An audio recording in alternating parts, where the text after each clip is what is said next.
తాకట్లో ఉన్న బంగారాన్ని విడిపించి ఆ రోజున మార్కెట్ ధర కట్టి మిగిలిన డబ్బును మీకు అందిస్తుంది కొమ్మూరి గోల్డ్. హాయ్ సార్, నమస్తే. నమస్తే అండి. సార్, ఒక మంచి రోజు ఇలా మిమ్మల్ని కలుసుకోవడం చాలా ఆనందంగా ఉంది. Thank you. మీకు ఊహ తెలిసిన తర్వాత అంటే ఒక నరేష్ గారి కొడుకు చిన్నప్పటి నుంచి తండ్రితో ట్రావెల్ అయి ఉంటారు. ఇవి కాకుండా మా నానమ్మ విజయ నిర్మల ఆమె ఇంత సాధించుంది అని ఫస్ట్ టైం మీరు రియలైజ్ అయిన మూమెంట్ ఏంటి? ఎన్నేళ్ళ వయసులో? ఎగ్జాక్ట్గా ఏ ఇయర్ అని చెప్పలేనంటే, బట్ ఊహ తెలిసినప్పుడు అన్నారు కదా, అప్పటికి ఫస్ట్ ఎక్స్పీరియన్సెస్ అంటే నాకు ఆవిడ నానమ్మకి తెలుసు. ఎప్పుడు షూటింగ్కి రెగ్యులర్గా వెళ్ళేవాడిని. అప్పుడు వెళ్ళేసరికి మనకి షూటింగ్ అంటే ఏంటి అవన్నీ తెలియదు కదా. ఒకళ్ళు నానమ్మ మైక్ పట్టుకున్నారు, ఆవిడ చెప్తుంటే అందరూ అటు ఇటు పరిగెత్తున్నారు అనేసరికి లోపల ఆటోమేటిక్ ఇన్స్టింక్టివ్గా ఒక ఫీలింగ్ ఏంటంటే, అబ్బా ఓహో అంత పవర్ఫుల్ ఆవిడ, అంత కమాండ్ ఉంది ఆవిడకి అని ఒక అటెన్షన్ వచ్చేస్తుంది. అండ్ ఆవిడ తీసిన సినిమాలు ఎప్పుడన్నా ప్రీవ్యూ చూస్తుంటే ఏవో టెక్నిక్స్ వాడుతుంటారు, కెమెరా టెక్నిక్స్ అని. ఇవి అడుగుతుంటే ఆవిడ ఎక్స్ప్లెయిన్ చేసేవారు డిఫరెంట్గా. అప్పుడు అర్థమయ్యేది కాదు, కానీ బా ఇది చేయాలంటే చాలా టాలెంట్ ఉండాలి కదా. అంటే అప్పుడు ఎలా చూస్తుంటే వాళ్ళని అంటే యూ సీ దెమ్ యాజ్ అదే దేవుళ్ళకి కనిపిస్తారు. కరెక్ట్. ఇంత ఉంటుంది ఆ సినిమాలో మేకింగ్, ఎలా చేస్తున్నారు ఆవిడ, అంత క్రియేటివ్ డెసిషన్స్ కానీ ఇవి అని ఒక ఫీలింగ్ ఉండేది ఫస్ట్ నుంచి. అప్పటి నుంచే నాకు ఒక క్రియేటివ్ క్యూరియాసిటీ స్టార్ట్ అయింది. అంటే ఆవిడ స్క్రీన్ మీద ఇంత మ్యాజిక్ చేయొచ్చు, ఇలాంటి ట్రిక్స్ చేయొచ్చు, అండ్ చాలా వరకు ఆడియన్స్ని ఎంటర్టైన్ చేయొచ్చు. అంటే నేనే ఒక ఆడియన్స్గా అంత ఏమంటారు ఎక్సైట్ అయ్యాను నేను చూసి, అంత ఇన్స్పైర్ అయిన. So I also wanted to take on the same field. So తెలియకుండా ఆ ప్రభావం మీ పైన పడిపోయింది. 100% పడిపోద్దండి ఆటోమేటిక్గా. ఇంట్లో 24 hours అవే టాపిక్ ఉంటుంది కదా. ఏదో ఒక ప్రివ్యూ సినిమా ఉంటుంది, మన ప్రపంచంలోనే ఉంటాం. మ్యాక్సిమం ఇంట్లో చదువు లేకపోతే క్రికెట్ ఆడతాం. బట్ అల్టిమేట్గా వచ్చేసరికి నాన్నగారు ఏం చేస్తున్నారు, షూటింగ్ నుంచి వస్తారు, షూటింగ్కి వెళ్తాం. ఆటోమేటిక్గా ఒక ఎన్వైరన్మెంట్ మనకు అలవాటు అయిపోద్ది అక్కడి నుంచి. బట్ అక్కడి నుంచి ఇంట్రెస్ట్ రావడం అనేది ఐ థింక్ ఇట్స్ సెల్ఫ్ ఇది ఒకళ్ళకి నేను ఇది చేయగలుగుతాను, నేను అయినా డెలివరీ చేయాలి అని ఒక ఇంటెన్షన్. ముందుగా విజయ నిర్మల గారు అనగానే చాలామంది గుర్తొచ్చేదంటే ఆమె నటిగా చాలా సినిమాలు చేశారు, దర్శకురాలుగా అద్భుతమైన రికార్డు ఉంది. వీటన్నిటికంటే ముందు ఆమెలో ఒక లాయల్టీ ఉండేది. అంటే ఇప్పుడు మీకు తెలిసి ఉంటుంది, ఆమె ఒరిజినల్ నేమ్ నిర్మల. విజయ ఎందుకు వచ్చింది? విజయవారి బ్యానర్లో తన సినీ ప్రస్థానం మొదలైంది కాబట్టి విజయ నిర్మల అని పెట్టుకోరు. సో అలా మనుషుల్ని బలంగా నమ్మేవారంట, ఎక్కువ ప్రేమ చూపించేవారట. సో అది మీరు దగ్గర నుంచి చూశారు కదా, ఎలా ఉండేది ఆమె మైండ్ సెట్? నేను అంటే రెండు ఇంపార్టెంట్ థింగ్స్ అండి. ఒకటి లాయల్టీ అనేది 2 sides ఉండాలి. ఆవిడ లాయల్టీ వల్ల ఆవిడ తెచ్చుకున్న పేరు కానీ ఆవిడకు ఉన్న రెస్పెక్ట్ ఈరోజు ఉంది. బట్ అదే లాయల్టీ వల్ల ఆవిడ ఫైనాన్షియల్గా చాలా కోల్పోయింది కూడా ఉంది. అవునా? అంటే లాసెస్ ఉంటాయి. సినిమా ఇండస్ట్రీ ఈజ్ నాట్ ఇది మనకి గ్యారంటీ సక్సెస్ అనేది ఎప్పుడు తెలియదు కదా మనకి. సో జనరలీ మనుషుల్ని నమ్మడం అనేది చాలా గొప్ప విషయం అండి జనరలీ. అంటే నేను ఆవిడ దగ్గర నుంచి నమ్మకం అనేది తీసుకున్నాను, కానీ లైఫ్లో నేను కూడా చాలా వరకు అంటే డబ్బులతో ఓకే, డబ్బులు పోతుంది ఈరోజు, రేపు సంపాదించుకోవచ్చు, ఎలాగొట్టి బతికేయచ్చు. బట్ ఒక ఇమోషనల్లీ మనం ఒకళ్ళ మీద ఇన్వెస్ట్ చేస్తాం కదండి, అప్పుడు ఏంటంటే వాళ్ళు ఒక సొంత ఫ్యామిలీ లాగా అయిపోతారు ఒక పాయింట్ తర్వాత. Even when their business partners or something after a while. అందుకే ఎప్పుడు బిజినెస్గా చూసుకోవాలి, అవుట్ రిలేషన్షిప్ని సపరేట్గా పెట్టుకోవాలి బయట వాళ్ళతో అంటారు. కానీ I believe a business or anything transaction happens when there is belief. ఆ ట్రస్ట్ ఉందంటే కరెక్ట్. మనకు ట్రస్ట్ ఎవరిని చేస్తాం ఎక్కువ ఈ కాలంలో? ఫ్యామిలీనే ట్రస్ట్ చేయట్లేదు చాలామంది. అంటే but still if you can trust someone, అది బ్లడ్ అవని బ్లడ్ కాకపోని ఆ ట్రస్ట్ ఏర్పడితేనే ముందరకు వెళ్ళగలదు. ఎన్ని ప్రాబ్లమ్స్ వచ్చినా కూడా we will have to clear it. ఆ ట్రస్ట్ ఉంటేనే ఒకటి వదలడానికి. బట్ మనకి ఎప్పుడైనా ఆ రిస్క్ తీసుకున్నప్పుడు, ట్రస్ట్ అనేది పెద్ద రిస్క్ నాకు తెలిసి. ట్రస్ట్ తీసుకున్నప్పుడు షూర్ 100% మన రాత బాగుంటే ఆఖరి వరకు నిలబడతారు మనతో. ఎప్పుడైతే ఏదైనా ఫెయిల్ అయ్యాక ఒక క్షణం నీ నీడ తప్ప ఏది లేదంటే అక్కడ బ్రేక్ అయిపోయినట్టు. దాని నుంచి కోలుకోవడం చాలా టైం పడుతుంది. సార్ అండ్ అలాంటి ఒకళ్ళు కాదండి, చాలా మందికి జరుగు ఉంటుంది ఇండస్ట్రీలో. ఓన్లీ ఒక నానమ్మకి అయిందని కాదు. బట్ ఆ వచ్చిన ట్రస్ట్ వల్ల ఆవిడ పోగొట్టుకున్న వాళ్ళు చాలా మంది ఉంటారు. కానీ మళ్ళీ రీగ్రూప్ అయ్యి ఆ గట్స్తో మళ్ళీ నేను ఎలాగైనా I will come back on my feet, మళ్ళీ నేను నా కాళ్ళ మీద నిలబడతాను కాన్ఫిడెన్స్ ఆవిడ చూపించిందే లెసన్. సార్ అది నాకు అర్థం అవడానికి నాకు కొన్ని ఎంట్రుకలు రావాల్సి వచ్చింది. అది ఎందుకంటే నేను చేతులు కాల్చుకున్నాను. ఎందుకంటే మనకి ఇంకా బాగా తెలుసు అని ఎప్పుడు అనుకుంటాం మనం చిన్న ఏజ్లో. Correct correct. దాని తర్వాత అరే వాళ్ళు చెప్పింది కరెక్ట్ అనుకుంటాం. అనుభవం వస్తే గానీ అర్థం అవుతుంది. ఈరోజు అరే ఆవిడ ఉంటే బాగుండేది కదా, ఇప్పుడు కావాలి గైడెన్స్ కొన్ని. బట్ ఏంటంటే ఆవిడ ఎప్పుడు ఇండిపెండెంట్గానే ఆవిడ డీల్ చేసుకునేవారు. ఆవిడకు బ్రదర్స్ ఉన్నా కూడా, ఎంత ఫ్యామిలీ హెల్ప్ ఉన్నా కూడా, main commander of the ship అంటే మానసికంగా చాలా బలం ఉండాలి ఫస్ట్ అది. సో ఎన్ని లాసెస్ వచ్చినా నేను తిరిగి వస్తాను అనే ఒక కాన్ఫిడెన్స్ ఆవిడలో ఉంది, ఎప్పుడు ఒక పట్టుదల ఉండేది సార్. సో ఎలాగైనా కూడా ఐ విల్, అంటే ఆవిడ ఒక్కటే కాదు సర్వైవల్, ఆవిడ కింద చాలా మంది ఫ్యామిలీ సర్వైవల్. యాక్చువల్గా ఈ ఇంటర్వ్యూకి వస్తున్నానని చెప్పినప్పుడు కొంచెం సీనియర్ రిపోర్టర్లను కలిశాను అనమాట, బాగా సీనియర్స్. వాళ్ళు చెప్పిన మాట ఏంటంటే, అరే రాజా, విజయ నిర్మల గారు అంటే సినిమాలు, యాక్టింగ్, ఫైనాన్స్ ఇవి కాదురా, ఆమె చాలా మొండిది. అది ఆ మొండి ధైర్యం అసలు ఆ రోజుల్లో ఇండస్ట్రీలో ఒక ఉమెన్కి ఉండడం అనేది అసలు ఎవరికి అర్థం కాలేదు. ఎగ్జాక్ట్లీ. అంటే ఆ మొండితనం లేకపోతే సాధించలేమండి. అంటే ఒకటి లక్ కూడా ఉండాలి సార్. ఒకటి ఆవిడ లక్ ఏంటంటే ఆవిడ సపోర్టింగ్గా ఫ్యామిలీ కూడా ఉన్నారు. అప్పుడు ఏమున్నా కూడా మాకు కలిసి ఉన్నాం, అందరూ ఉన్నాం వెనకాల అన్నట్టు ఒక ఎమోషనల్ సపోర్ట్ ఎప్పుడు కోల్పోలేదు. ఎప్పుడు జాయింట్ ఫ్యామిలీగానే ఉన్నాం సార్. అది కాకుండా ఆవిడ ఓన్ క్యారెక్టర్, ఆవిడ డిఎన్ఏ అంతే. అంటే వదులుకోరు, సైలెంట్గా ఉన్నారు 1 year 2 years అనే గ్యాప్ వచ్చిన సైలెన్స్ ఉన్నా, దాని తర్వాత తిరిగి 10 రెట్లు ఎలా ఇంకా పైకి రావాలని ఆలోచిస్తారు. కానీ అరే మనం అయిపోయామని ఇప్పుడు లాస్ట్ బ్రెత్ వరకు ఎప్పుడు ఆవిడ గివ్ అప్. 2010 వరకు చాలా యాక్టివ్గా సినిమాలు చేశారు సార్. అవునండి. ఎందుకు ఆవిడ హెల్త్ కొంచెం డౌన్ ఉన్నప్పుడు కూడా నేను లాస్ట్ ఆవిడ దగ్గర మాట వింటుంది, డాక్టర్కి ఛాలెంజ్ చేశారు, 2 రోజుల్లో చూడు నేను కిలోమీటర్ నడిచి చూపిస్తాను. డాక్టర్కి ఛాలెంజ్. ఎగ్జాక్ట్లీ. దట్ ఈస్ నాకు అది దట్ గివ్స్ మీ కాన్ఫిడెన్స్. అంటే అంత ఏజ్లో కూడా ఇంత ఇష్యూస్ ఉన్నా, ఇంత పెయిన్లో ఉన్నా కూడా ఆవిడ మెంటల్ స్ట్రెంగ్త్ చూసి కరెక్ట్ నేను అదే అనుకున్నాను, నాకు అసలు అంత ఉంటుంది ఆ మెంటల్ స్ట్రెంగ్త్ అసలు మనకి. సో అది అడాప్ట్ చేసుకోవడానికి ట్రై చేస్తాను మ్యాక్సిమం. సార్. సో తను వెరీ ఎమోషనల్ పర్సన్. ఎప్పుడు గట్టిగా ఎప్పుడు అవుతారని నేను నమ్ముతానంటే, ఎక్కువ ఎమోషనల్గా బ్రేక్ అయ్యే వాళ్ళే ఎక్స్పీరియన్స్తోనే వాళ్ళు గట్టి పడతారు. సో ఒక యాక్టర్ అనగానే they are suppose to be sensitive. Actors are sensitive in nature. They have to respond to every emotion etcetera.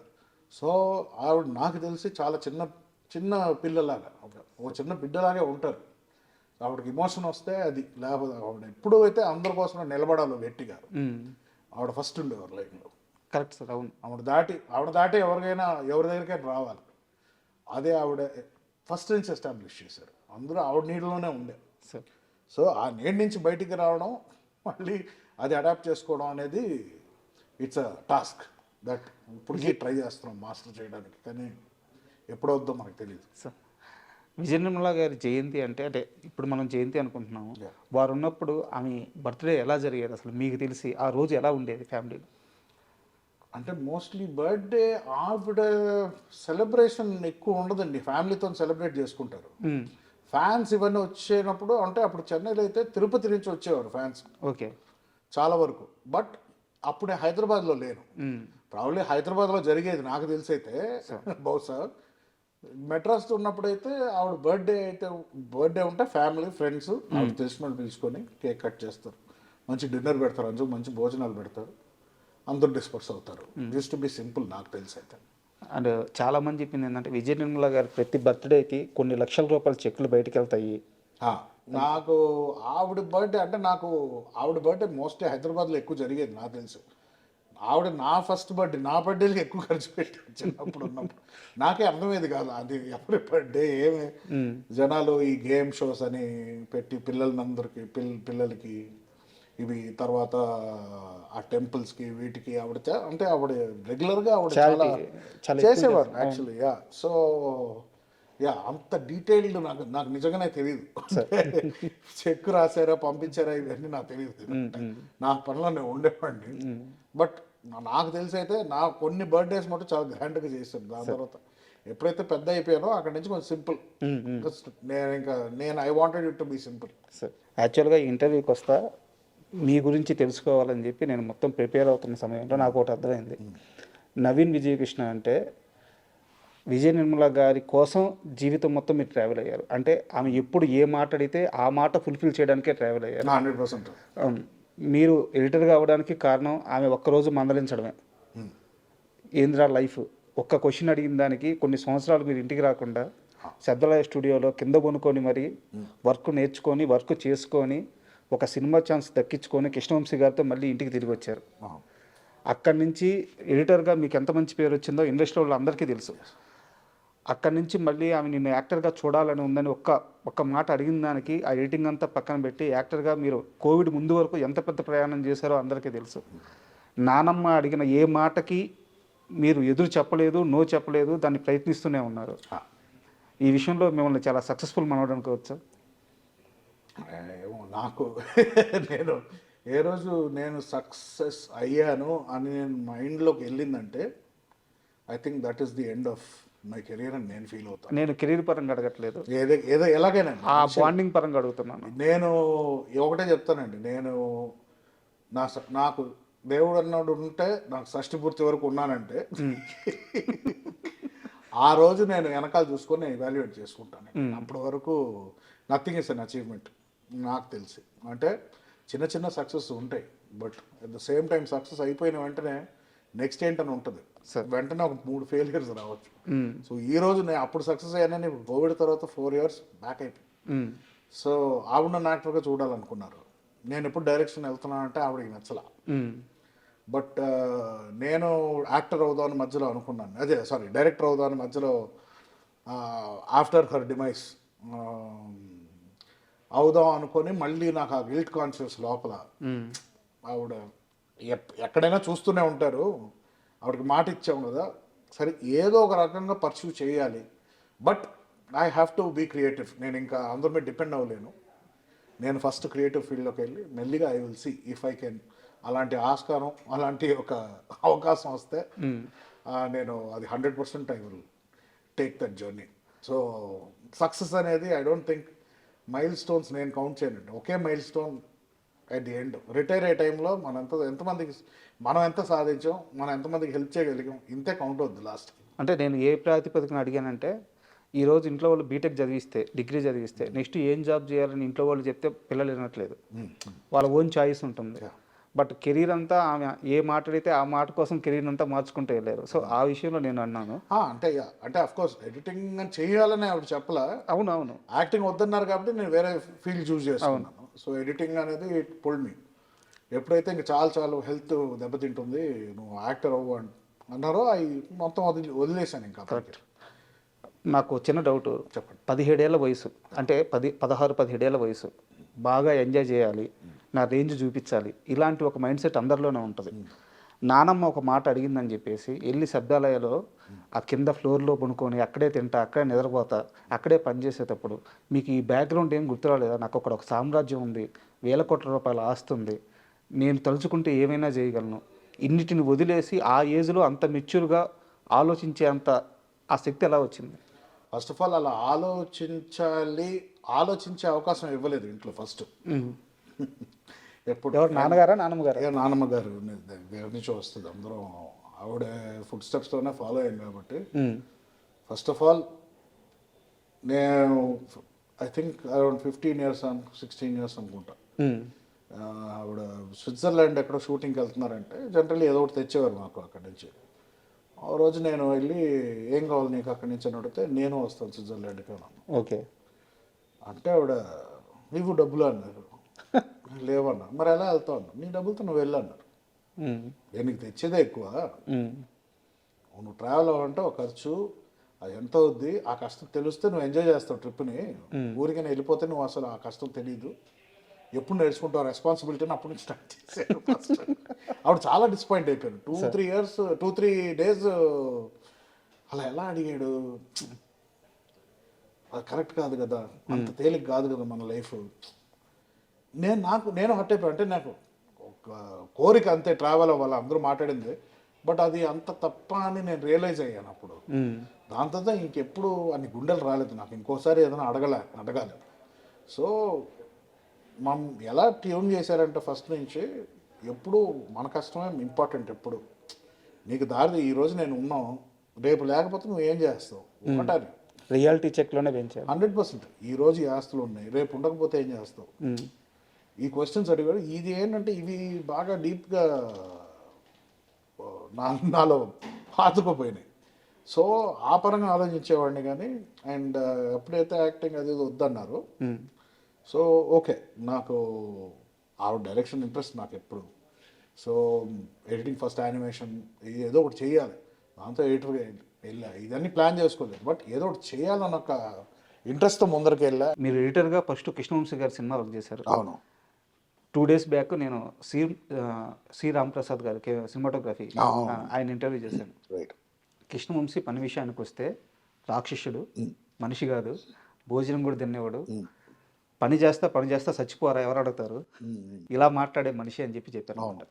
మీరు కృష్ణవంశీ గారితో వర్క్ చేసేటప్పుడు మీకు ఎలాంటి ఎక్స్పీరియన్స్ ఎదురైంది?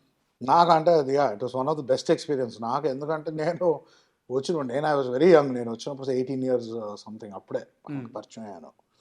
సో మనకి ఇండస్ట్రీలో వర్క్ ఎలా ఉంటుంది అంటే ఫస్ట్ హ్యాండ్ ఎడిటర్గా ఎలా ఉంటుందో మనకి ఇవన్నీ తెలియదు. సో ఆయన స్టార్ట్ అవడమే ఆయన వర్క్ ప్యాటర్న్కి అలవాటు అయిపోయాను నేను. ఓకే, ఇంతే ఇలా చేయాల్సి వస్తుంది, ఏదైనా హార్డ్ వర్క్ లేకపోతే పైకి రారని ఒక మైండ్లో ఉంటుంది. ఆయన వర్క్ ఇప్పుడు చెప్పాలంటే ఇప్పుడు అర్థం అవుతుంది, ఎందుకంటే మిగతా డైరెక్టర్స్తో కూడా పనిచేశాను. కరెక్ట్. సో ఆయన డీటెయిలింగ్ ఎక్కువ ఉంటుందండి.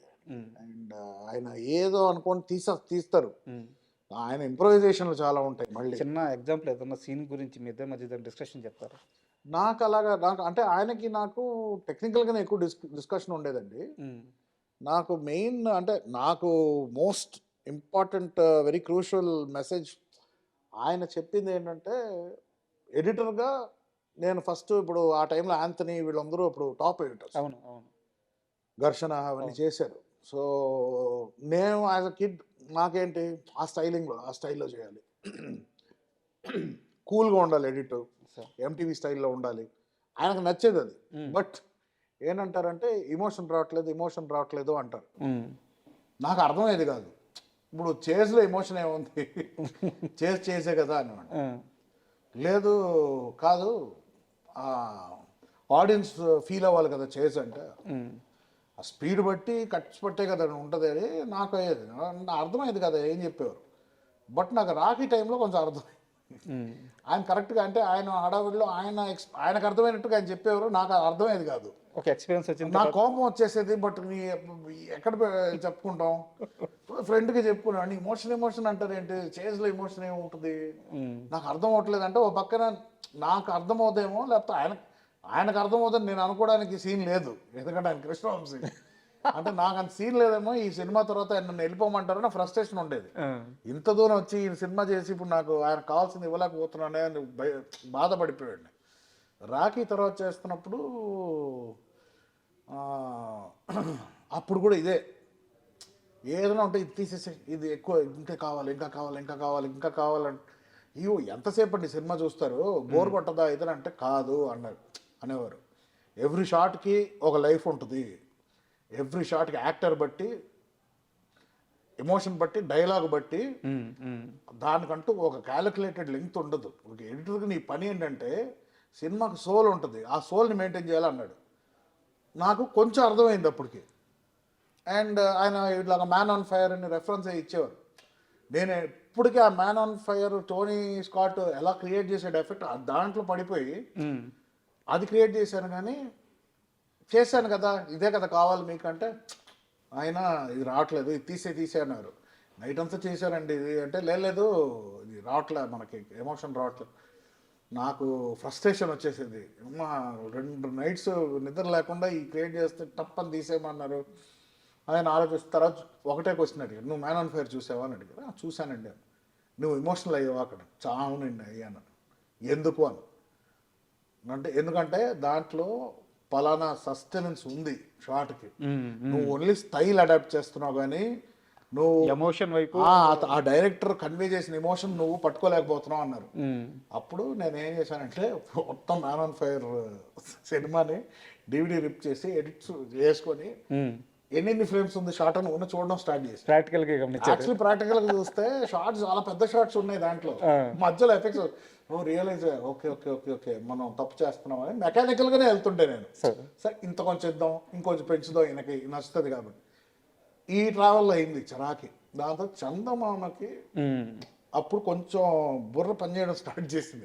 సరే ఈయన ఏం కావాలనుకోండి, ఎందుకంటే అది కొంచెం చందమామ అనేది ఎక్కువ స్టైల్ ఇవంతా లేదు, వెరీ రూట్ లెవెల్ మంచి ఫ్యామిలీ లవ్ ఎమోషన్స్ దీంట్లో వెళ్ళే సినిమా కాబట్టి అప్పుడు ఒక మాట అన్నారు, నువ్వు ఎడిటర్గా ఒక ఆడియన్స్ నువ్వు సినిమా చూస్తున్నప్పుడు నువ్వు ఒక చోట్ల నవ్వుకుంటావు, లేకపోతే ఒక చోట్ల ఆలోచిస్తావు, ఒక చోట్ల ఒకళ్ళు మాట్లాడితే యూ స్టార్ట్ థింకింగ్, నువ్వు ఎక్స్పీరియన్స్ చేయాలి అది యాక్టర్స్ ఏం చేస్తున్నారు అంత లెంగ్త్, దానికి ఒక లైఫ్ లెంగ్త్ ఉంటుంది, అది నువ్వు చూడాలి, ఆ ఎమోషన్ పట్టుకోవాలి, అదే ఆ ఎమోషన్. ఓకే నాకు అప్పుడు అర్థమైంది, ఓకే ఓకే ఓకే దీన్ని మనం ఎడిటర్ లాగా చూడకూడదు, దీన్ని ఆడియన్స్ లాగా చూద్దాం సినిమాని. అప్పుడు చందమామ స్టార్ట్, ఒక సీన్ నాకు ఇవ్వండి మనం చేస్తానని చెప్పి ఒక సీన్ నేను చేశాను. ఒక సీరియస్ క్వశ్చన్ ఉంది, చెప్పండి.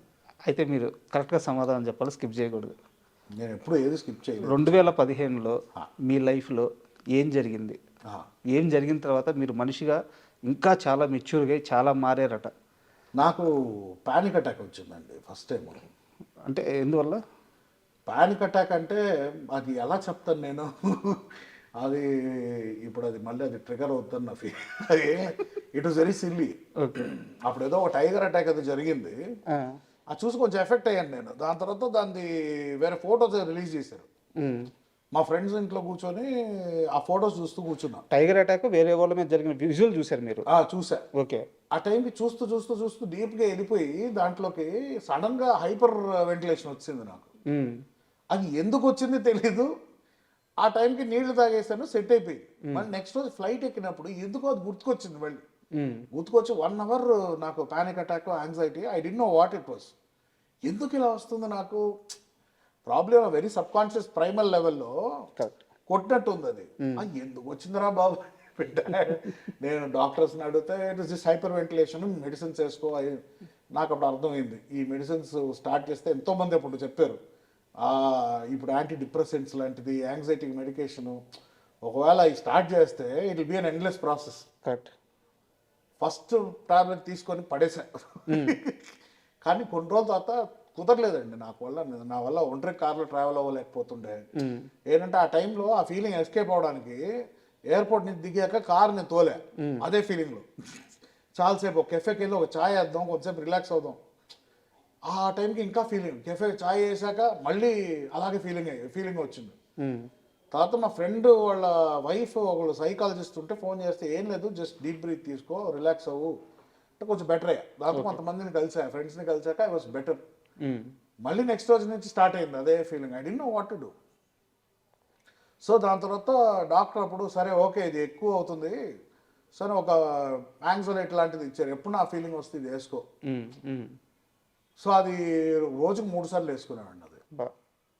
అది 3 సార్లు వేసుకుంటే ఫస్ట్ టైం వేసుకుంటే లైట్ మత్తుగా అనిపించింది అండ్ నిద్ర వచ్చేస్తుంది.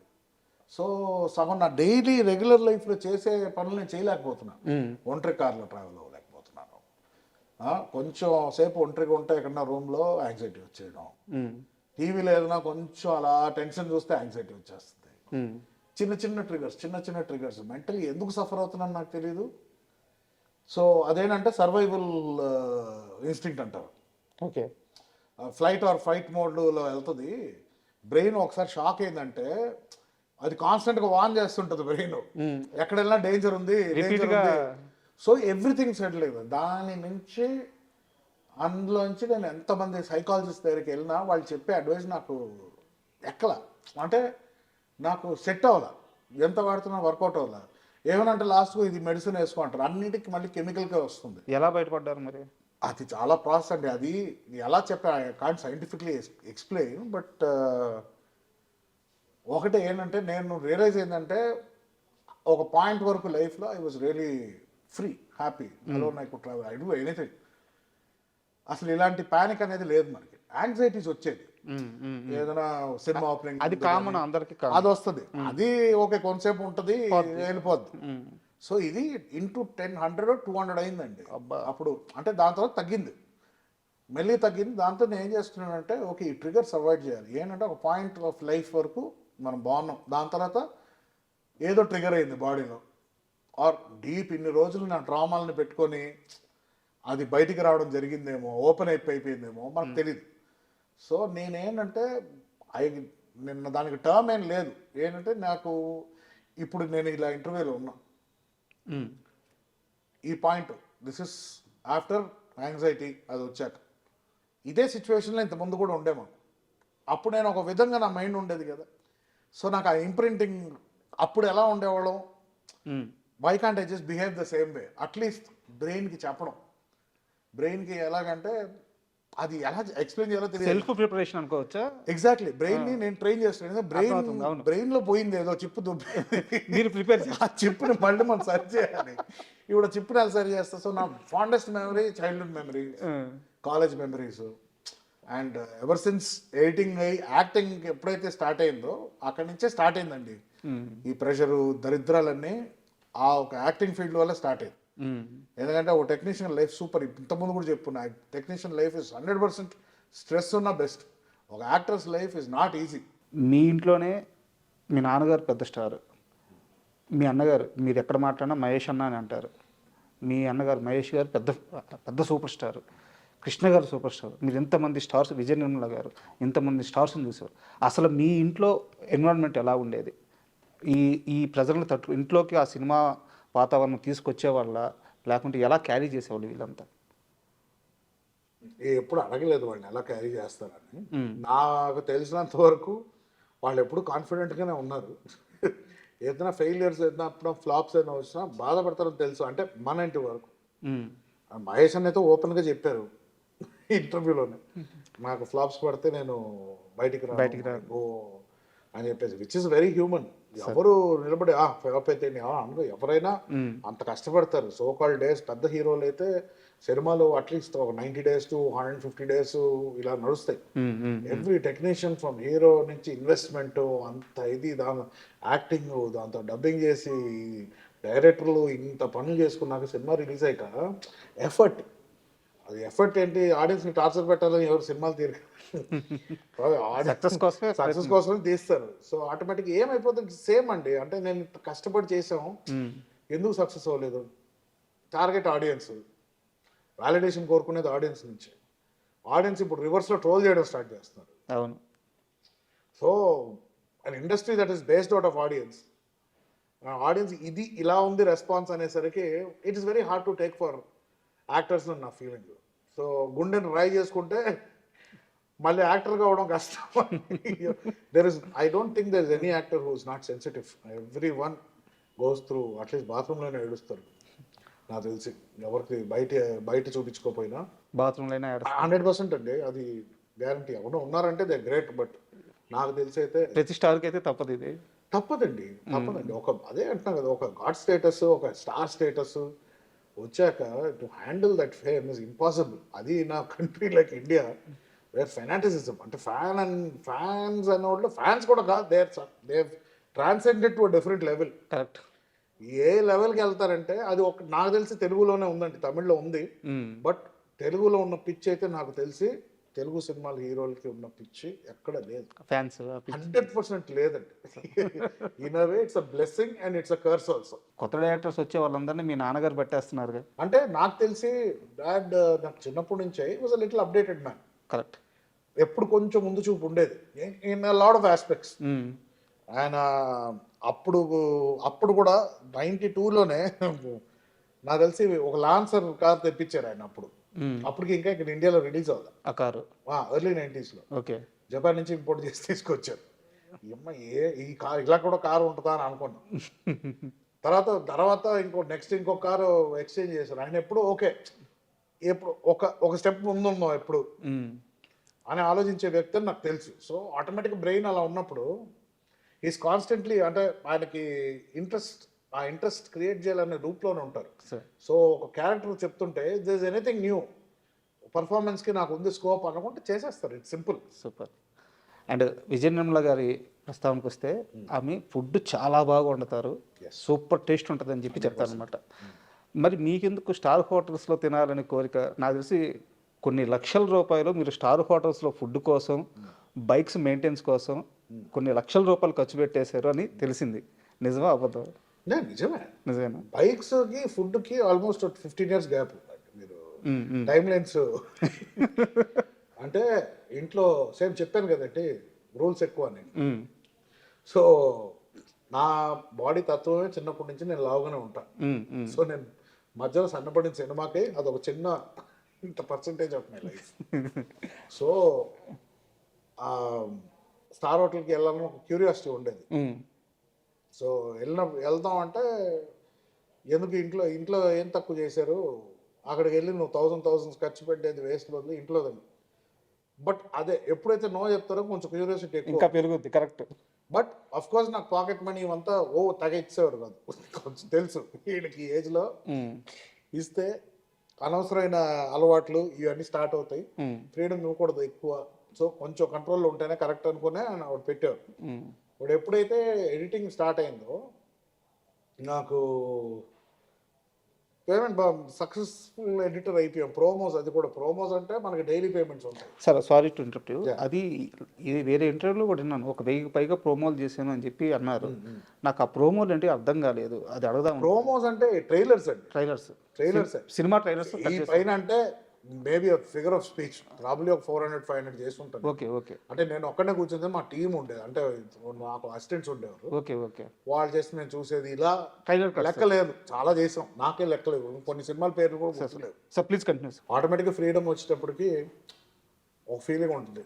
5-star హోటల్లో కూర్చొని తింటే చాలా లెవెల్ బాగుంటుంది, అక్కడ ఏమేం చేస్తుంది. దాంతో రియలైజ్ అయింది ఏమంటే అక్కడ పెట్టే బిర్యానీ చాలా చండాలంగా ఉంటుంది, ఇంట్లో నార్మల్ చేసిన బిర్యానీ రిలీజ్ అవుతాం. కానీ ఎడిటింగ్ చేసే టైంలో లేట్ నైట్స్ చేసేవాడిని. సో లేట్ నైట్స్ ఆకలి వేస్తే టక్ మన వెళ్ళిపోయేవాడిని. అప్పుడు డబ్బులు ఉండేది. అంటే ఏజ్ అండి, అదే ఏజ్లో రావాల్సిన సంపాదన ఆ ఏజ్లో రావాలి. నాకేమో చాలా ఎర్లీగా వచ్చింది. సో ఆ టైంలో ఏముంటుంది, కార్కి సిస్టమ్ వేయించుకోవాలి, పెద్ద స్పీకర్లు వేయించుకోవాలి, అందరు ఫ్రెండ్స్ అందరూ వేయించుకునేవారు, ఇంట్లో డబ్బులు ఇచ్చారు, మనకు ఉండేది కాదు. అది అడిగితే ఎందుకు కార్లో సిస్టమ్ ఎందుకు, కార్లో ఇస్తారు కదా డిఫాల్ట్ స్పీకర్, చాలా మ్యూజిక్ వినడానికి పెద్ద స్పీకర్లు ఎందుకు అని అనేవారు. సో ఉంటుంది, నేను అది ఎక్స్ప్లోడ్ అని ఇవని ఏదో యాంప్లిఫైర్ ఉంటాయి కదా. సో ఇది డబ్బులు అన్నీ దాంట్లో. బట్ నేను ఈ రోజుకి చెప్తా, నేను ఎప్పుడు రిగ్రెట్ అవ్వలేదు. ఎందుకంటే ఈరోజు నేను కొంచెం ఆలోచిస్తా ఖర్చు పెట్టడానికి, అప్పుడు ఆలోచించే వయసు కాదు. సో అన్ని ఎక్స్పీరియన్స్ చేసి చాలా ఓకే స్టార్ హోటల్లో తిని లాస్ట్ ఇప్పుడు 5-star హోటల్కి వెళ్దాం నేను అనండి, వెళ్తాం. మీరు ఒక్క రోజులో పే చేసిన హైయెస్ట్ పే అని సార్ హోటల్లో? అంటే మాక్సిమం మాట ఇప్పుడు 2004-05 ఉండేది. అంటే నార్మల్ అంటే బర్త్డే పార్టీ ఒకసారి ఇచ్చానండి, that will be the highest 20,000 something. Okay. అప్పుడు ఒక 7 people వెళ్ళాం. ప్రాబ్లీ ఈ రోజు ఇట్ విల్ బి మోర్. అవునవును, 10 రెట్లు. రెగ్యులర్ గా వీకెండ్స్ వెళ్ళేవాళ్ళం తినడానికి, 4-5 వేలు అయ్యేది. బట్ ఏంటంటే మనకి అది ఎయిటింగ్ ఎవరికి లెక్క చెప్పడానికి లేదు కదా. అవునవును, వచ్చేది తినేవాళ్ళం. అంటే నేను ఒక్కడే వెళ్ళేవాడిని కాదు, నలుగురు 5 వెళ్ళేవాళ్ళం, కూర్చునేవాళ్ళం, తినేవాళ్ళం, ఎంజాయ్ చేసేవాళ్ళం, వచ్చేవాళ్ళం. ఏసీ మంచి అట్మాస్ఫియర్, మైక్రోసాఫ్ట్ CEOs వీళ్ళందరూ కూర్చొని ఉంటారు, మనకు ఒక పెద్ద ఫీలింగ్. వాడికి వెళ్ళి వీళ్ళతో మేము తింటాం డిన్నర్. సో ఒక పాయింట్ తర్వాత అక్కడ రెగ్యులర్ అయిపోయి స్టాఫ్ ఫ్రెండ్స్ అయిపోయి బుఫే వెళ్ళినా కూడా వాళ్ళు ఏం కట్టకండి సార్, బుఫేలు ఉన్నాయి, నేను ప్లేట్లు తెచ్చిపెట్టేస్తాం, కూర్చోండి మీరు చాలా తర్వాత అది అప్పుడు ఫ్రీ కాఫీస్ ఇచ్చేవారు. సో అంటే అక్కడ అడ్డాలాగా అయిపోయింది ఒక టైంలో. సో డబ్బులు లేనప్పుడు ఒక్కొక్కసారి అక్కడికి వెళ్ళేవాళ్ళం, తాజ్కి వెళ్ళేవాళ్ళం. ఎందుకంటే వెయిటర్స్ ఫ్రీ కాఫీ ఇస్తారని తెలుసు. బయటికి ఎక్కడ బరిస్తాకి వెళ్ళినా 40-50 రూపీస్ ఉంది, లేకపోతే డైరెక్ట్గా తాజ్కి వెళ్తే ఒక కాఫీ అయినా ఫ్రీగా దొరుకుతుంది, ఒక 2 hours కూర్చోవచ్చు, ఏసీలో కూర్చొని మాట్లాడుకోవచ్చు, వచ్చేయచ్చు. ఇలాంటి కొన్ని బెనిఫిట్స్ ఉండేవి ఆ టైంలో. బట్ అలాంటి హోటల్స్కి చాలా రోజులు అయిపోయింది యాక్చువల్లీ. ఇప్పుడు బయటికి స్టార్ హోటల్స్ తేడా ఏం లేదు, అన్నీ ఒకటే ఇప్పుడు. బట్ మ్యాక్సిమం అన్నీ పోయింది. ఇప్పుడు మ్యాక్సిమం ఇంట్లో ఫుడ్ ఎంత తినగలుగుతామో అంత తింటే బెటర్ అని ఇప్పుడు అన్నీ చేంజ్ చేసాం. అండ్ చిరుత సినిమాకి మీ కాంట్రిబ్యూషన్ ఏంటి? ఫ్రాంక్లీ నేను ఒక 2-3 సాంగ్స్ చేశాను. 2-3 సీన్స్లో నేను కొన్ని ఎఫెక్ట్స్ లాంటివి ట్రై చేశానండి. కొన్ని కామెడీ సీన్స్ ఆలి బ్రహ్మానందం గారి సీన్ టచ్ చేసినప్పుడు షాక్ ఎఫెక్ట్ లాంటివి వస్తాయి. అదొకటి జగన్నాథ్ గారికి, పూరి గారికి నచ్చింది. అండ్ ఆ టైంలో నేను చందమామ చేస్తుండే, చిరుత చేస్తుండే, అండ్ యమదొంగకి ఒక చిన్న పోర్షన్ షూట్ చేశాను. ఫాలోస్ సాంగ్ కీరవాణి గారు అబ్బాయి వాడు లాకెట్, ఆ లాకెట్ పోర్షన్ రాజమౌళి గారు వాళ్ళ డాడ్ స్క్రిప్ట్ ఇచ్చారు. దాంతో ఆ రాజమౌళి గారు సూపర్విజన్లో I was shooting something. Shoot చేసాం. అదే ఒక చిన్న డిఎస్ఎల్ఆర్ సోనీ కెమెరా ఇచ్చారు అప్పుడు, హెచ్డి కెమెరా సంథింగ్. సో నేను సందీప్ గున్నం అని గంగరాజ్ గారు వాళ్ళ అబ్బాయి, ఆయన డిఓపి అదే కెమెరా వర్క్ చేశారు. Okay. So we both were doing. ఈ టైంలో నేను ఆల్రెడీ 2 ఎడిటర్స్ ఉన్నారు చిరుతకి, వర్మ ఉన్నారు. మోస్ట్ ఎడిట్ వర్మనే చేశాను actually. I did 3-4 songs and ఫైట్లో కొంచెం అటు ఇటు ఏదో ఫస్ట్ ఫైట్ సెకండ్ ఫైట్ కొంచెం చేశాను. దాని తర్వాత నేను లాస్ట్కి నేను తక్కువగా చేశానండి, టైటిల్ అవసరం లేదులేండి, వర్మకి క్రెడిట్ ఇచ్చేసేయండి అని చెప్పా. బట్ అప్పటికే లేదు ప్రింట్ చేసేసాము, ఇంకా ఇప్పుడు అవ్వదన్నారు. సర్లే ఓకే అని చెప్పేసి ఇంకా ఐ డెంట్ కాంట్రిబ్యూట్ మచ్. ఒక 20% ఎంతో చేసి ఉంటాను నాకు తెలిసి. ట్రైలర్ చేశాను అంతే, టీజర్, ఫస్ట్ టీజర్ వచ్చింది అదొకటి చేశాను. ఇక్కడ నాకు చిన్న డౌట్. యాక్చువల్గా రామ్ చరణ్ మీకు చాలా చిన్న వయసులో క్లాస్మేట్. మీరు ఈ సినిమాకి పనిచేసేటప్పుడు చరణ్ అంటే ఆ చరణ్ ఈ చరణ్ కలిసి మాట్లాడుకోవడం, ఆ ఎక్స్పీరియన్స్ షేర్ చేస్తారా? అసలు చిరుత టైంలో ఏం జరిగింది? చరణ్కి నాకు అంటే టైం టు టైం కలుస్తూనే ఉండే. ఏదో ఒక అంటే హైదరాబాద్ వచ్చిన కొత్తలో నాకు ఎవరు తెలియదు. ఓకే. సో నేను చరణ్నే కలవడానికి వెళ్ళాను. బట్ లైఫ్ ఇక్కడ కొంచెం కాంప్లికేటెడ్. చెన్నైలో చాలా సింపుల్గా ఉండేది. ఇక్కడ బయట వస్తే ఎక్కడ పీస్ఫుల్గా ఎక్కడ చాట్కి వెళ్దాం అన్నా కూడా తినిచ్చేవారు కాదు పాపం మనోడిని, రామ్ చరణ్ గారిని. కానీ నాకు రామ్ చరణ్లో ఒక విషయం నాకు ఏం నచ్చుతుంది అంటే, నాకు 4th స్టాండర్డ్ నుంచి ఎలా గుర్తుకున్నాడు ఇప్పుడు అలాగే ఉంటాడు. ఓకే. సో సక్సెస్ ఫేమ్ అనేది ఆయన చేంజ్ చేయలేదు. So that is one great. అది అలా ఉన్నోళ్ళు చాలా గ్రేట్ అని నా ఫీలింగ్ యాక్చువల్లీ. సో చాలామందిని చూసి నాకు ఇప్పుడు నేను స్కూల్ టైంలో ఎలా ఉన్నానో మ్యాక్సిమం అంతే. మన ఎక్స్పీరియన్సెస్ చేంజ్ అవుద్దేమో కానీ, మన కొన్ని ఆస్పెక్ట్స్ చేంజ్ అవుతాయేమో కానీ, మన మనిషి లోపల ఉన్న సోల్ మారదు. Correct. Tej is one of the same people. ఇంకా 4th స్టాండర్డ్లో ఉన్నాడు అనుకోండి, అది వేరే మానసికంగా. బట్ చరణ్, నేను లాస్ట్ చరణ్ని కలిసిన టైం వాజ్ గోవిందుడు అందరూ వాళ్ళ టైం. ఓకే. సో ఆ టైంలోనే 2-3 సార్లు కలిసాను. సో దాని తర్వాత ఆటోమేటిక్గా నేను ఎక్కువ సోషల్గా తిరగను. సో దాంతో నేను కలవడం లేదు. కానీ అప్పుడు he was the same, the way he talks, same person. మొత్తం మార్పు ఉండదు. So is the same genuine kind guy. So that is one thing I really like. So Chirutha కూడా ఫస్ట్ నన్ను చరణే వచ్చి అడిగారు ఫస్ట్. ఓకే. వచ్చి ఇలాగ ఎడిట్ చేస్తావా అని అడిగాడు. చేస్తానని చెప్పాను. సో దాంతో వెళ్ళినప్పుడు చెప్పారు 2 ఎడిటర్స్ ఉన్నారు. సో కొన్ని పోర్షన్స్ నువ్వు, కొన్ని పోర్షన్స్ ఆయన. Okay fine, what ever we can do. But I feel నా టైటిల్ అనవసరంగా వేసారనిపిస్తుంది ఇంకా ఉందని. ఎందుకంటే మనస్ఫూర్తి కాంట్రిబ్యూట్ చేయలేదు నేను అసలు. మీడియా పైన కోపం వచ్చిన క్షణం గుర్తుందా? మీడియా పైన కోపం రాదు నాకు. వచ్చింది. నాకు వచ్చే కోపం అయితే ఓన్లీ పీపుల్ మీద ఉంటుంది. ఇప్పుడు ఒకళ్ళెవరో స్లిప్ అయ్యారని చెప్పి I can't completely dismiss all the media people కదండి. సాయి తేజ్ గారి యాక్సిడెంట్ అప్పుడు పర్సనల్గా చాలా సఫర్ అవ్వలేదా మీరు? 100% అయ్యాము. ఎందుకు అవ్వలేదు? తినేసింది లోపల. ఫోన్ స్విచ్ ఆఫ్ చేసేసుకొని. అవును, ఆఫ్ చేశాను. 100% ఆఫ్ చేశాను నేను. ఏమని ఆన్సర్ చేస్తాను నేను అప్పుడు? ఏం క్వశ్చన్స్ అడుగుతారు? బట్ వచ్చిన వాటిల్లో కూడా సాయి తేజ్తో పాటు నరేష్ కొడుకున్నాడు. అవును, ఇద్దరు కలిసి అంటే 400 కిలోమీటర్స్ వెళ్ళారు. తర్వాత 400 కిలోమీటర్స్ బైక్ ఇండియాలో. తర్వాత కాలంలో ఇవన్నీ అబద్ధం అని తేలింది కాబట్టి సరిపోయింది, కానీ ఇద్దరు తాగున్నారు. ఇట్లాంటివన్నీ వందల పుకార్లు వచ్చినాయి. ఎలా హ్యాండిల్ చేశారు? రోడ్ మీద మట్టి ఉంటే తాగనవసరం లేదు, చవన్ బ్రష్ చేసుకున్న పడిపోతారు కింద. ఫస్ట్ ఆఫ్ ఆల్ డ్రింకింగ్ నేను చెప్తానండి, నేను కాలేజ్ టైంలో తాగేవాడిని అండి బాగా. ఓకే. ఎందుకు? ఎవడి కెపాసిటీ ఎక్కువ ఉంది ఫ్రెండ్స్ మధ్యలో, ఈ ఒక కామెడీ పేర్ ప్రెషర్ వల్ల. But I never enjoy drinking.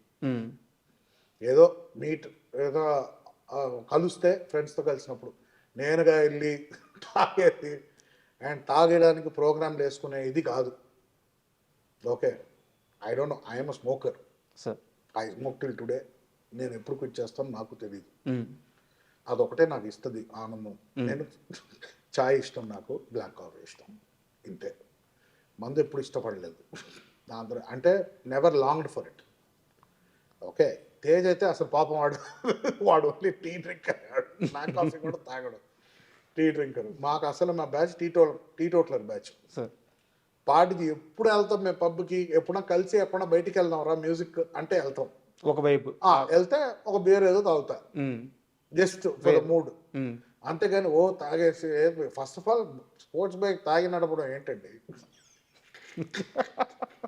నాకు అర్థం లాజిక్కే ఉండదు దాంట్లో. సి డెఫినెట్లీ స్కిడ్ అయితే పడ్డాడు, that is he was not drunk, he doesn't drink. ఎప్పుడో బర్త్డే కంటే ఫార్మాలిటీకి ఒక షార్ట్ ఏదో వేస్తారు, అందరూ వేస్తారు. లేక ఇప్పుడు 40 ఏళ్ళు వస్తుంది అందరికి, ఇప్పుడు ఏం చిన్న స్కూల్ పిల్లల. But alcohol never. నేను ఐ యూస్ టు. మధ్యలో they was a face where I drank and నా ప్రాంకేస్ దొబ్బింది. అవునా? అంత ఎందుకు? అంటే not because of alcohol, okay, because of my life style okay, and my eating habits. Sir. Sai Tej గారు accident అయిపోయిన తర్వాత మీరు అంటే అక్కడ ఒక స్పేస్ ఇద్దామని చెప్పి గ్యాప్ తీసుకున్నారు. తర్వాత ఎప్పుడో మీరు కలిసి ఉంటారు కదా, తర్వాత ఆ ఇన్సిడెంట్ తర్వాత ఆయన కాన్షియస్లోకి వచ్చిన తర్వాత ఏదో ఒక రోజు మీ ఇద్దరు కలిసారు కదా. 100%. ఫస్ట్ టైం ఆ మీటింగ్ ఇద్దరి మధ్య ఏం జరిగింది సంభాషణ? ఎందుకంటే మీ ఇద్దరు థిక్కెస్ట్ ఫ్రెండ్స్. ఆయన మిమ్మల్ని చూడంగానే ఏం మాట్లాడారు, మీరు ఆయన చూడంగానే ఏం మాట్లాడారు? ఏమైనా ఫస్ట్ హగ్ చేసుకున్నాం, దాని తర్వాత చెప్పండి. నెక్స్ట్ ఏదో బైక్ కొందాం అన్నాడు అప్పుడు.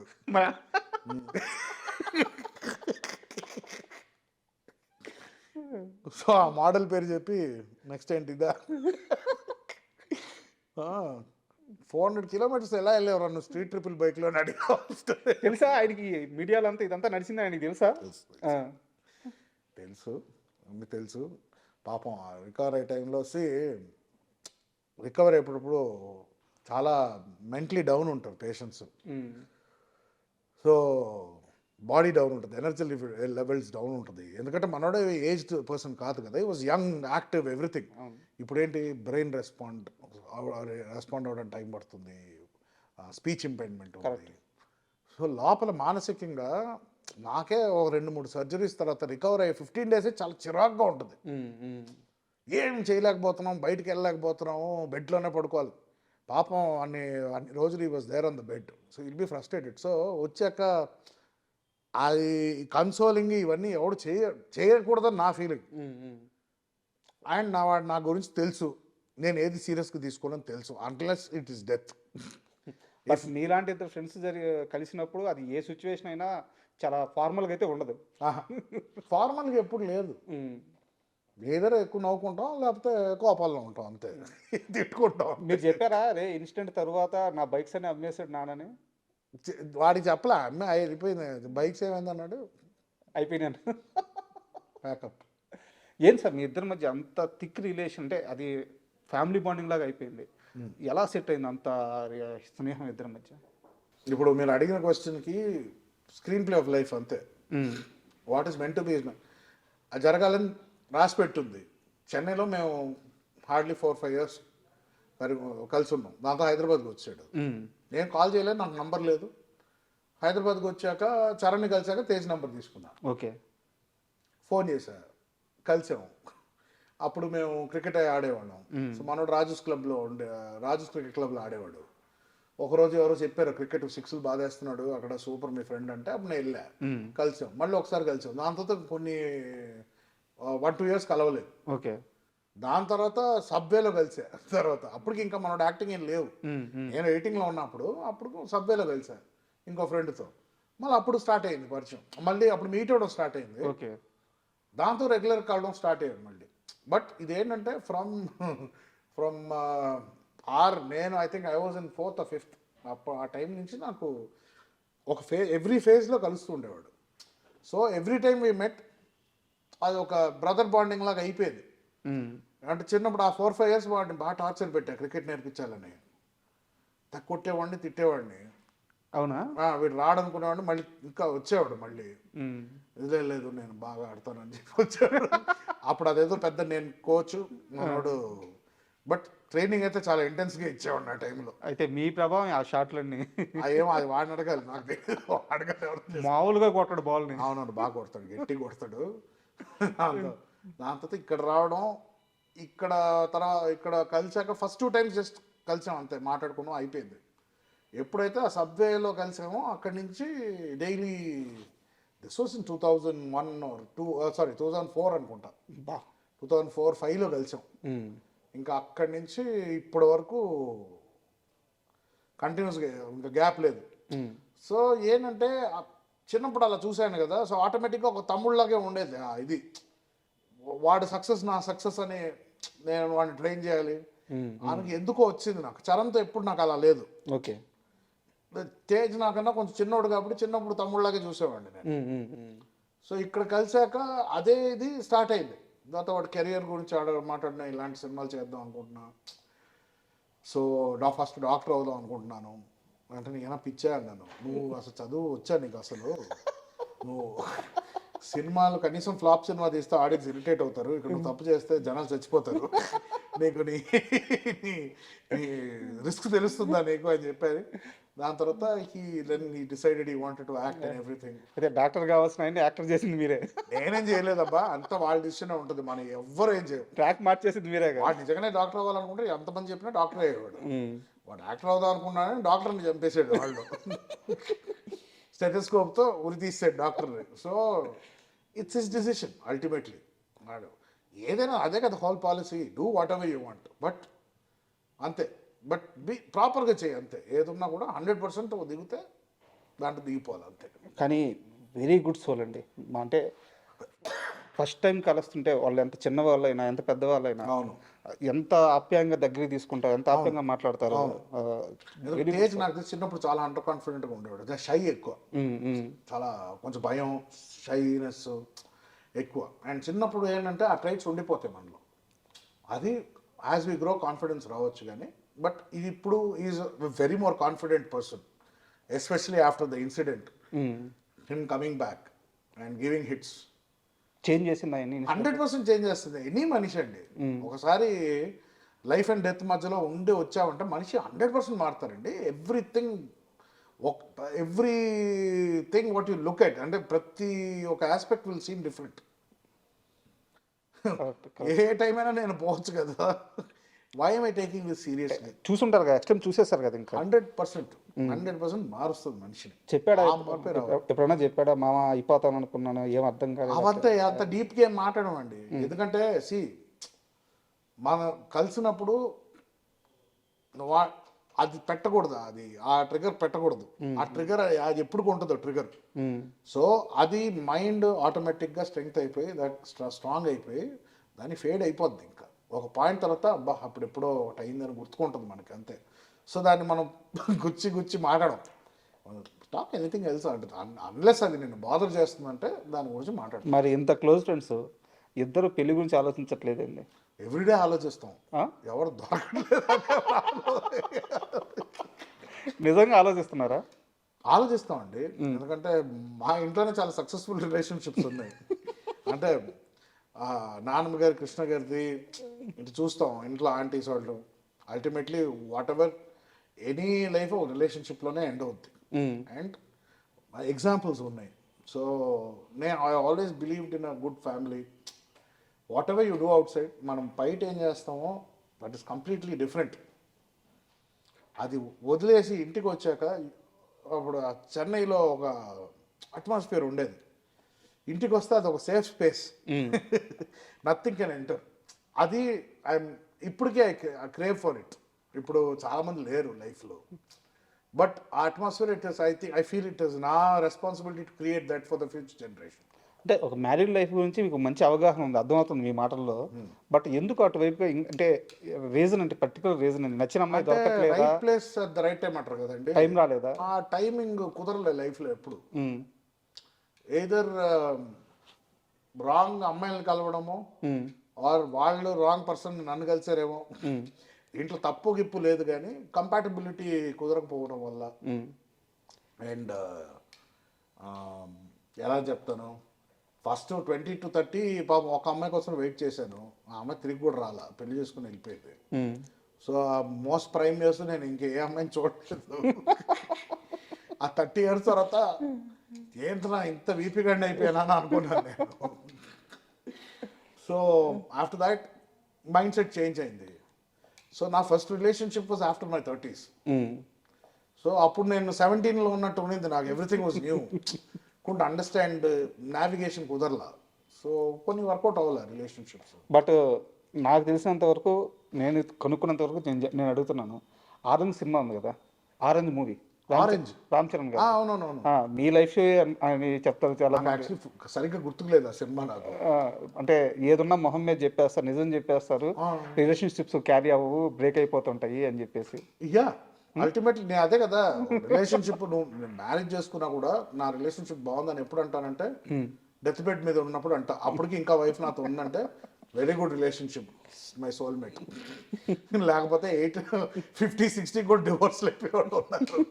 So I will only trust at the end of the world.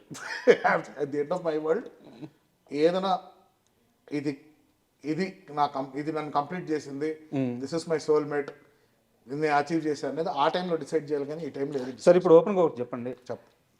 మీరు చేసుకోవాలనుకుంటున్న అమ్మాయికి ఉండాల్సిన లక్షణాలు ఏంటి, క్వాలిఫికేషన్స్ ఏంటి? అదే కదండి, నాకు క్లారిటీ లేదు. ఇంకా క్లారిటీ రాలేదా? క్లారిటీ అంటే క్లారిటీ కాదండి, ప్రాబ్లం అంటే అలాంటి లిస్టులు పెట్టుకున్నా అంటే ఎవరు దొరకరండి అలాగా. ఎవ్రీథింగ్ షుడ్ బి మ్యాజిక్ లాగా జరగాల, న్యాచురల్గా అవ్వాలి. ఒక అమ్మాయిని చూస్తే ఎందుకు అమ్మాయి నచ్చుతుందో, ఆ అమ్మాయి doesn't have to be Aishwarya, నేనేదో రితిక్ రోషన్ కాదు, కానీ doesn't have to be the most attractive women. కొంతమంది జస్ట్ నచ్చేస్తారు. కరెక్ట్. నేను ఫస్ట్ ఇష్టపడ్డ అమ్మాయి అయితే నార్మల్గా ఉంటుంది అమ్మాయి, బట్ 10 ఏళ్ళు వెయిట్ చేశారు. యా, నాకన్నా 4 years పెద్ద అమ్మాయి ఉంటుంది ఆవిడ, బట్ వెయిట్ చేశాను అంతే. అది ఎందుకు అంత నచ్చిందో తను నమ్మలేదు, నేను చిన్నపిల్లకని ఈడేం ఉంటాడు ఇంకొక అమ్మాయిని చూసుకొని యంగ్ అమ్మాయికి వెళ్ళిపోతాడు అనుకుంది, పిచ్చింది. తర్వాత 30కి రియలైజ్ అయింది. 34 వచ్చినప్పుడు నేను 30 వచ్చి అప్పుడు రియలైజ్ అయింది. అప్పుడు పెళ్ళి అయిపోయింది ఇంకో ఎవరితో. ఏం చేస్తావు ఇంకా, కానీ అమ్మాయి వెళ్ళి హ్యాపీ మ్యారీడ్ లైఫ్ అన్న. సో ఇప్పుడు మనం రిలేషన్ గురించే మాట్లాడుతున్నాం కాబట్టి అది సీరియస్ క్వశ్చన్ కాదు, కానీ అడగాలనుకుంటున్నా. మీకు ఇష్టమైతే సమాధానం చెప్పండి, చెప్పండి, స్కిప్ చేసేసేయండి. ఇప్పుడు నాన్నగారి పర్సనల్ లైఫ్ గురించి నేనేం మాట్లాడినా అది వ్యక్తిగత చాయిస్. బట్ ఇప్పుడున్న ఆ రిలేషన్లో పవిత్ర గారి అసోసియేషన్ ఎలా ఉంటుంది, అంటే మీ ఫ్యామిలీ మెంబర్ అయ్యారు, సో మీ నాన్నగారితో ఎలా ఉంటున్నారు, మీతో ఎలా ఉంటున్నారు, ఫ్యామిలీ మెంబర్కి ఎలా కలిసిపోయారు, ఇప్పుడు అంతా కంఫర్టబుల్గా ఉన్నారా? Yeah, she is fantastic human being. నాకు అంటే వస్తుంటారు, రెగ్యులర్గా కలుస్తుంటాం. షీఈస్ ఆల్వేస్ వెరీ, ఎప్పుడు అందరిని పలకరిస్తారు, అందరితో కూర్చుంటారు, ఎలాంటి ఇది లేదు. She is a very happy go lucky woman. Okay, I feel డాడ్కి కరెక్ట్ మ్యాచ్ అని నా ఫీలింగ్. ఐ ఫెల్ట్ బికాస్ ఆయన కూడా కామ్గా ఉంటారు ఆవిడ ఉన్నప్పుడు. So I think after 50+ years is calm. So I think it's a good sign. అదే love, this never no time, no really time deadline or anything, never too late correct to find the right person. అదే చెప్పాను కదండి, నేను 60 years తర్వాత decide చేస్తాను. అప్పుడు 70 ఉంటే 70 వరకు అప్పుడు డిసైడ్ చేస్తాను. అప్పటి వరకు నాకు ఎవరు రైట్ అని నేను డిసైడ్ చేయను. So yeah. అండ్ పవిత్ర గారు లాస్ట్ అంటే కృష్ణ గారిని కూడా కలిశారు, కృష్ణ గారి ఆమోదం కూడా ఉందని చెప్పి నరేష్ గారు చాలాసార్లు చెప్పారు అనమాట. సో వాళ్ళిద్దరి ఆ మూమెంట్ ఎలా జరిగింది? నేను లేనండి. బట్ వన్ థింగ్ ఏంటంటే, నిర్మలా గారు కానీ కృష్ణ గారు కానీ డాడీ ఏమి డెసిషన్ తీసుకున్నా చాలా వరకు సపోర్ట్ చేసేవారు. బికాస్ వాళ్ళు చాలా కష్టాలు చూసి వచ్చిన వాళ్ళు. సో ఒకటి అర్థం చేసుకోవాలంటే, మనిషి లైఫ్లో అన్ని పర్ఫెక్ట్గా జరగదు.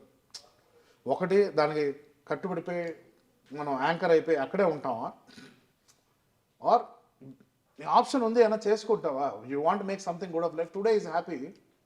కరెక్ట్. ఎవరు కంప్లైంట్ చేయడానికి ఉంది ఇప్పుడు? But that's the whole point అండి. అందరిని సాటిస్ఫై చేయలేము. కరెక్ట్. బట్ అందరూ చెప్పేది ఒకటే, నీ సంతోషాన్ని ఎత్తుక్కో అంటారు. నీ సంతోషం ఎత్తుకోవడానికి 2-3 డిసప్పాయింట్ అవ్వాల్సి వస్తుంది తర్వాత. అందరి లైఫ్లో ఉంటుంది, ఎవరు 100% అందరినీ సంతోష పెట్టలేరు కదా. Correct. So ultimately first what you feel matters. నువ్వు సెక్యూర్గా ఉంటే ఇంకొక 2-3 నువ్వు సెక్యూర్ చేయొచ్చు, కానీ నీకే టికాణం లేనప్పుడు you can't go and try to make people happy. So Naresh గారి లైఫ్ మొత్తం చూస్తే అంటే అంత ఎక్స్పీరియన్స్ లేదు, కానీ నేను గమనించినంత వరకు ఆయన ఆనందాన్ని ఎత్తుక్కుంటూ పోతుంటాడు వర్క్లో కానీ తన లైఫ్లో కానీ. అండ్ అంటే ఇలా బతకాలరా, ఇది కదా లైఫ్, ఆ సాటిస్ఫాక్షన్ ఉంటుంది ఆయన లైఫ్ స్టైల్లో.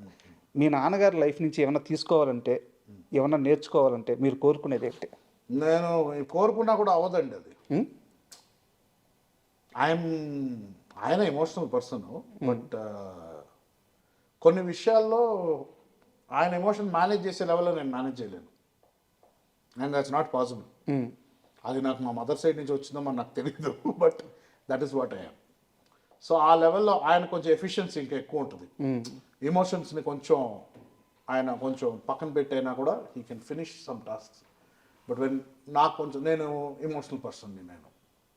సో కొన్ని డెసిషన్స్ తీసుకునేది లాజికల్గా ఉండవు, but that will give me different results. So నేను ఐడెంటిటీ మార్చుకోదలుచుకోవట్లేదు, అండ్ యాక్సెప్టెన్స్ ఇస్ ఇంపార్టెంట్. ఆయన అంత ఎఫిషియెంట్ పర్సన్ నేను కాదు, దో ఫిజికల్గా నేను ఇంకా ఎక్కువ చేయగలుగుతానేమో ఇప్పుడు, but work wise or experience wise is a task master. నేను నాకు ఒక టాస్క్ ఇస్తా, ఒక టాస్క్ నీట్ కంప్లీట్ చేసుకుని ఫినిష్ చేసాను. మల్టీ టాస్కర్ కాదు నేను. సో అలాంటి ఒక డైనమిక్ డిఫరెన్సెస్ ఉన్నాయి. సో నేను అది అనుకోవడం కానీ అది పాసిబుల్ కాదు. Both are little different. మేము మా operation, the way we operate are different. యాక్చువల్గా ఇందాక మా పిఆర్ఓ ఇక్కడ వచ్చారు కదా, ఆయనతో మాట్లాడుతూ ఉంటే ఈ బయట నేను ఒక few months back hero Suman గారిని ఇంటర్వ్యూ చేశాను. ఆయన ఇదే స్టూడియోలో షూటింగ్లో ఉంటే, షూటింగ్ అయిపోయినాక నాకు ఇంటర్వ్యూ ఇచ్చారు. నా ఫస్ట్ సక్సెస్ఫుల్ ఇంటర్వ్యూ అది. అంటే నా లైఫ్ టర్న్ అయింది ఈ నెల మీద కూర్చొని నా లైఫ్ టర్న్ అయిన ఇంటర్వ్యూ అనమాట. ఈ విషయం ఆయన చెప్తుంటే సార్ చెప్పారు, రే ఇది ఆమె చేతుల మీద నిర్మాణం అయింది, ఇక్కడ ఎంతమంది బతుకుతున్నారో తెలుసా, ఆ నేలలో ఉండే మంచితనం అది. 40 కుటుంబాలు ఈరోజు మీరు ఊరి నుంచి తీసుకొచ్చి మీ దగ్గర పెట్టుకొని వాళ్ళకు ఒక పోషణ, ఒక లైఫ్ స్టైల్ ఇస్తున్నారు. నిజమేనా?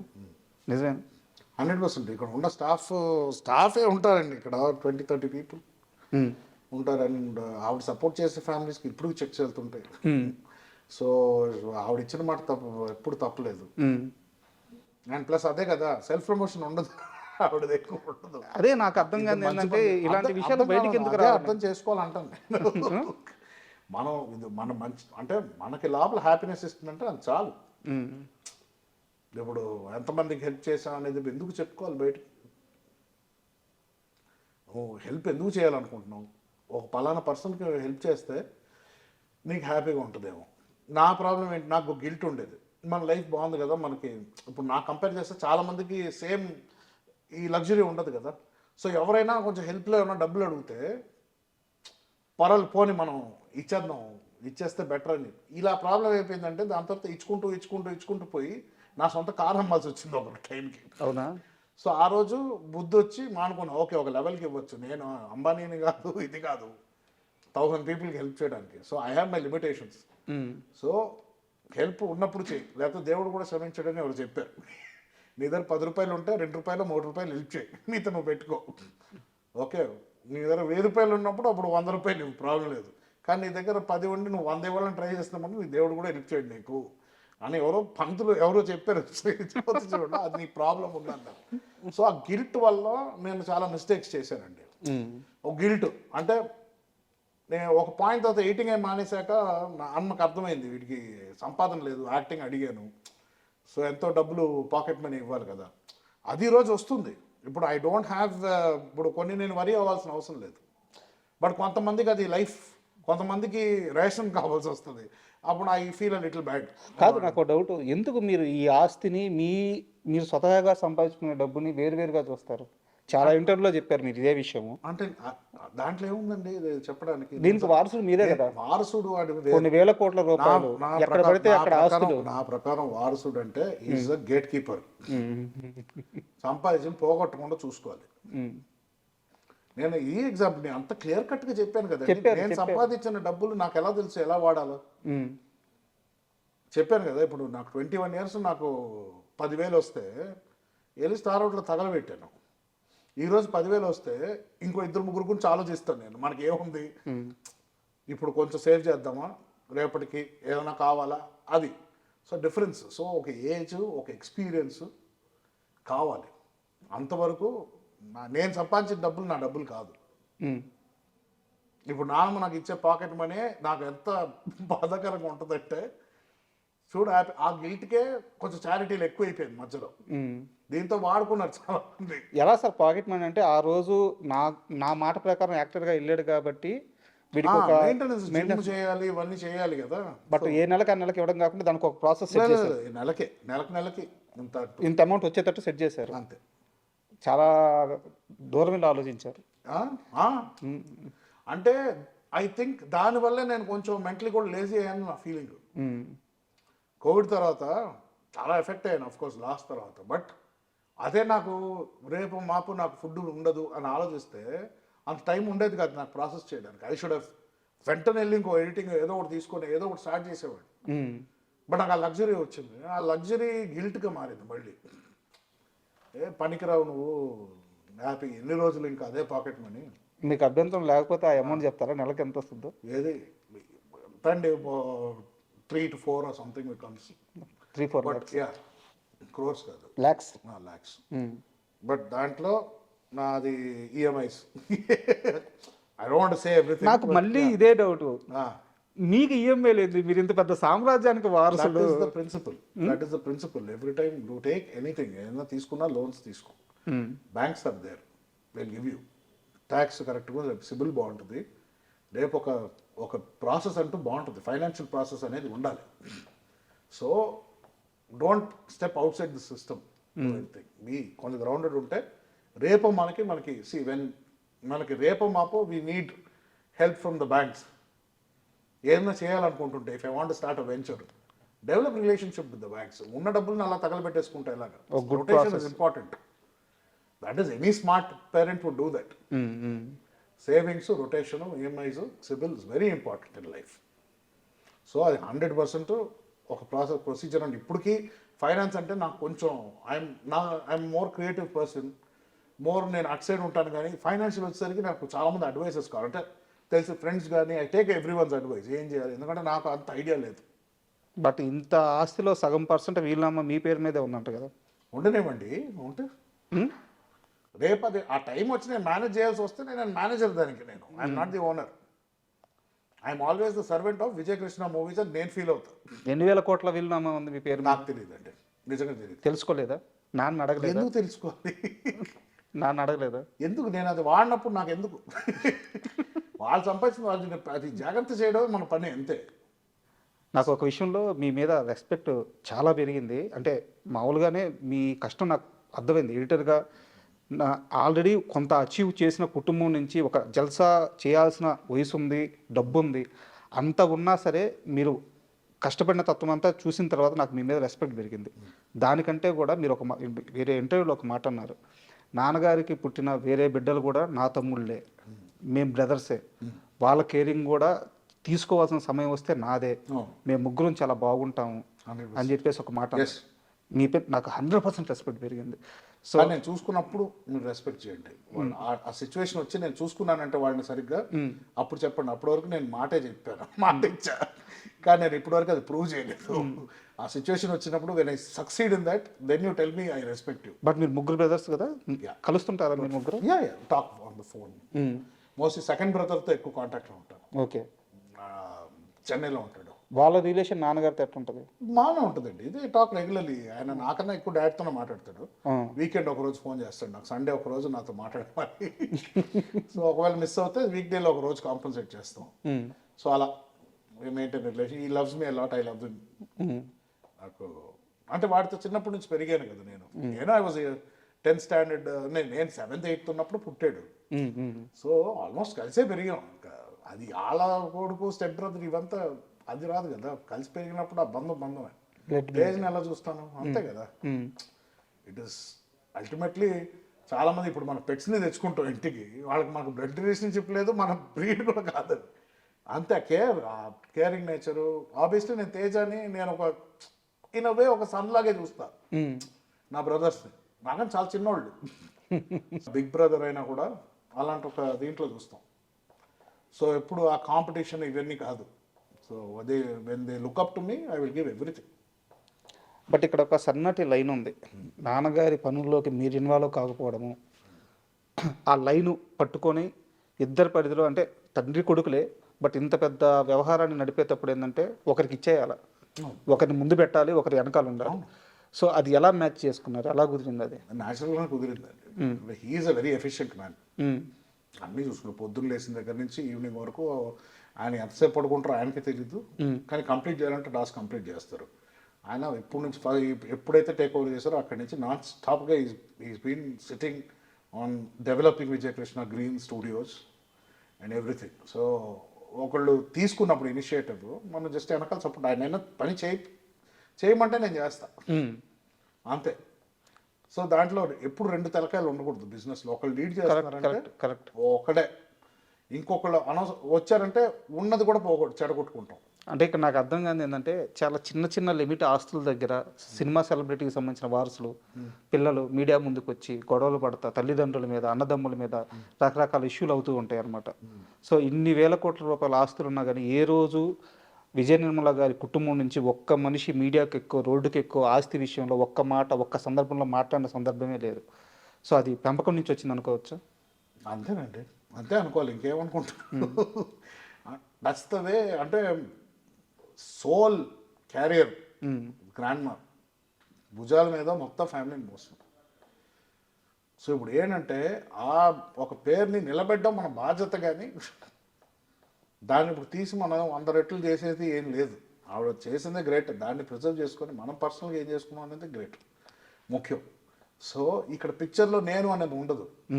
కృష్ణ గారు నిర్మల గారు వాళ్ళే, what ever I do is below that. నేను సపరేట్గా ఏం చేసుకుంటాను, డాడీ ఆయన ఏం చేసుకుంటారో ఇట్స్ హిస్ డిసిషన్. సూపర్. మీ ఇద్దరు ఎక్కువ మాట్లాడుకుంటారా? కలిసినప్పుడు మాట్లాడతాం, చాలా తక్కువ కదా. ఆయన ఎక్కడ బిజీగా ఉన్నాం, నేను నా పనిలో ఉంటాను. ఇలా ఆఫీస్ టైంలో ఇలా వచ్చినప్పుడు మాట్లాడుకుంటాం, అన్ని డిస్కస్ చేస్తారు. ఆయన టైం టు టైం ఫోన్ చేస్తారు, అప్డేట్ అయినా ఉందా, ఒకవేళ లేకపోతే ఏదైనా హ్యాండిల్ చేయాలంటే ఇలాంటివి ఏదో చిన్న చిన్నవి ఉంటాయి. ఫ్యామిలీలో ఏదైనా మీటింగ్స్ ఉందంటే ఎవరన్నా కలవాలంటే కలుస్తుంటాం. ఇప్పుడు మహేష్ బాబు గారు రాజమౌళి గారితో మూవీ చేస్తున్నారు వారణాసి. అంటే ప్యాన్ ఇండియా కాదు ప్యాన్ వరల్డ్ అని చెప్పి అంటున్నారు. మీరు మహేష్ బాబు గారిని ఆయన కష్టాన్ని చాలా రోజులు దగ్గర చూస్తుంటారు. సో మీకు ఎలాంటి ఎక్స్పెక్టేషన్స్ ఉన్నాయి మూవీ మీద? నాకు ఎక్స్పీరియన్స్ డెఫినెట్లీ చాలా ఉంటుంది. నేను సినిమాలు చూసేది ఆడియన్స్గానే చూస్తాం. సో బయట ఎలా ఉందో expectation, it's same expectation. And మన టీజర్ తర్వాత స్కేరీగా ఉంది, ఎక్స్పెక్ట్ ఎక్కువ చేయాలా లేకపోతే ఇప్పుడు ఏంటి, ఈ టెన్షన్లో ఉంటాయి నాకు. ఫస్ట్ ఎప్పుడు అదే tension. But I don't think Rajamouli garu will go wrong anywhere. Is always been, ఆయన ఎప్పుడు ఏం చేస్తున్నారో ఆయనకు ఒక అవగాహన ఉండే చేస్తారు ఆయన. సో అండ్ ఆయన గురించి చెప్పడానికి నేను పెద్ద క్యారెక్టర్ ఏం కాదు, బట్ ఆయన as an audience and a fan of both, I think it will be the biggest film in India, at least global లెవెల్లో it will definitely be reckoned with, but India's biggest film 100%. So it's like a festival, can't wait. ఇంకో 1 year అన్నారు, 1 yearలో వస్తే great. And ఫైనల్గా మీ plans ఏంటి, next plans ఏంటి? ఉన్నాయండి, నేను plans చెప్పుకొని అవ్వట్లేదు. సో తర్వాత మనకు ఓన్లీ మాటలే వచ్చు అనుకుంటారేమో. పైప్ లైన్లో ఉన్నాయి ప్రాజెక్ట్స్, బట్ యాక్టింగ్ త్వరలో ఏం లేదు. But I might be directing. So super. So ఏది కాస్ట్ ఇవంతా మాకు దుడ్డు వచ్చాక, అప్పుడు కాన్ఫిడెంట్గా ఇన్వెస్టర్స్ వచ్చాక నేను ఇన్వెస్ట్ చేస్తాను. అప్పుడు thank you very much. Thank you.